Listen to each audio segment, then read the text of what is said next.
সেজদায় পড়ে আল্লাহরে বলবেন, আল্লাহ এই পৃথিবীতে আমি ছাড়া তোমার গোলামের অভাব নাই, কিন্তু তুমি ছাড়া আমার দ্বিতীয় কোনো রব নাই। চোখের পানি ছেড়ে আল্লাহরে ডেকে বলেন, আল্লাহ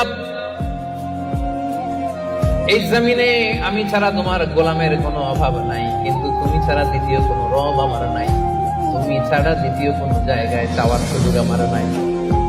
চোখের পানি ছেড়ে আল্লাহরে বলেন, আল্লাহ কোরআনে তুমি শিখিয়েছো ফরিয়াদীদেরকে কেউ যদি চায় ওই ফরিয়াদীদেরকে বারণ করা যায় না, তুমি কেমন করে এই অভাগা ফরিয়াদীকে আজকে ফিরিয়ে দিবা। চোখের পানি ছেড়ে আল্লাহর কাছে চা, সব তিনি দিয়ে দিতে পারেন। চিল্লায় বলেন ঠিক কিনা? গোটা বিশ্বের সবাই আমাদের যার যা লাগবে সব যদি আল্লাহর কাছে চাই, আল্লাহ যদি সবাইকে সবকিছু দিয়ে দেয়, আল্লাহ বলে আমার ক্ষমতার 1 ইঞ্চিও কমবে না। চিল্লায় বলেন ঠিক কিনা?